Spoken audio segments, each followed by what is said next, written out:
Saya Lex Sofania Karambe sebagai moderator. Saya Yelena Mardia sebagai jurnalis. Saya Musail Aziz sebagai warga Gaza. Saya Marco Sujadi sebagai warga Gaza. Saya Rafata Arya Widmoko sebagai relawan. Saya Dewa Putri Trisasono sebagai aktivis HAM. Saya Syakil sebagai moderator sama editor.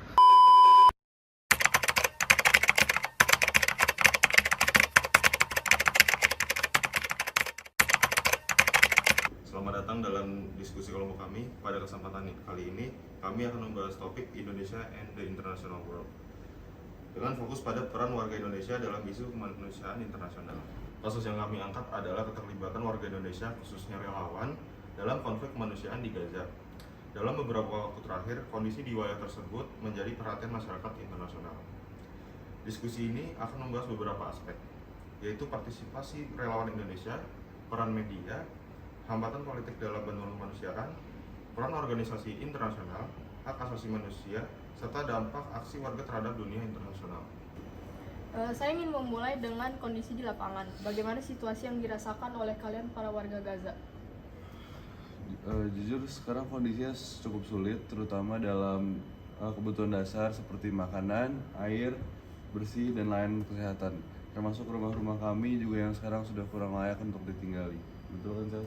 Betul banget. Selain itu, akses bantuan juga sangat terbatas karena situasi keamanan yang tidak menentu serta berbagai kebijakan yang berlaku di wilayah tersebut. Banyak jalur distribusi bantuan yang terhambat akibat konflik yang masih berlangsung, sehingga relawan dan organisasi kemanusiaan kesulitan untuk menjangkau warga yang membutuhkan. Betul. Tidak hanya itu, pembatasan pergerakan dan pemeriksaan ketat di beberapa titik juga memperlambat proses penyaluran logistik seperti makanan, obat-obatan, dan kebutuhan pokok lainnya. Akibatnya, banyak warga harus bertahan dengan sumber daya yang minim. Bahkan untuk memenuhi kebutuhan dasar sehari-hari pun menjadi tantangan besar. Kondisi ini membuat situasi kemanusiaan semakin memprihatinkan dan membutuhkan perhatian serta solusi yang lebih efektif dari berbagai pihak. Betul. Intinya ini sangat berdampak bagi kita warga Gaza. Nah, terus bagaimana peran relawan Indonesia dalam situasi ini?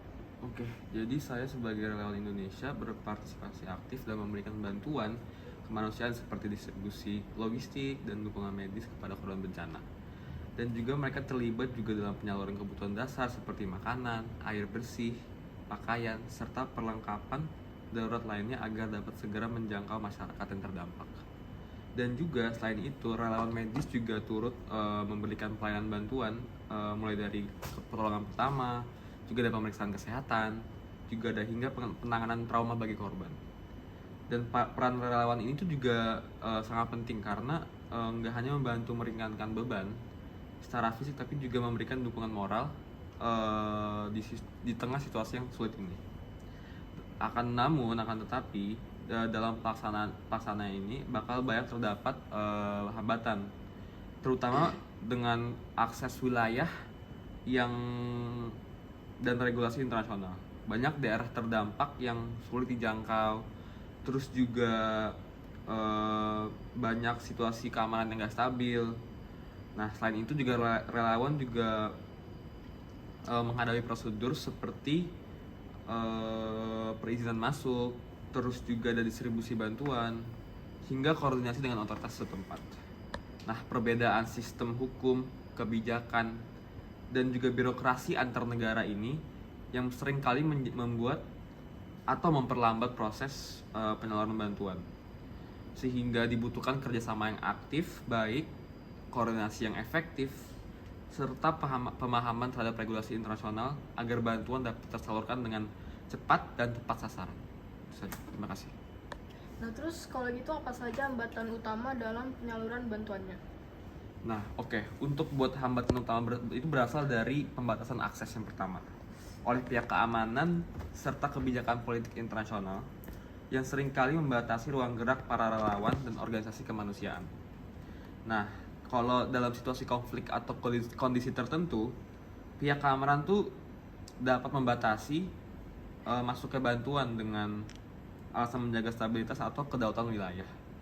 Selain itu, dinamika politik internasional seperti hubungan diplomatik antar negara, sanksi maupun kepentingan geopolitik itu juga dapat mempengaruhi dan juga mendesak keterlambatan atau bahkan terhambat, sehingga diperlukan pendekatan diplomasi, koordinasi lintas negara, serta kerjasama dengan berbagai pihak agar bantuan tetap dapat tersalurkan kepada pihak yang membutuhkan. Nah, sebagai jurnalis, bagaimana peran media dalam isu ini? Media berperan dalam menyampaikan informasi kepada masyarakat global mengenai kondisi yang terjadi di wilayah konflik. Dengan adanya peliputan, masyarakat internasional dapat lebih memahami situasi dan memberikan perhatian. Nah, sebagai aktivis HAM, bagaimana isu ini dilihat dari perspektif kalian? Situasi ini berkaitan dengan pelanggaran hak asasi manusia, khususnya hak untuk hidup, rasa aman, dan kesejahteraan. Setiap individu berhak menjalani hidup tanpa ancaman, serta memiliki akses terhadap kebutuhan dasar seperti kesehatan, pendidikan, dan penghidupan yang layak.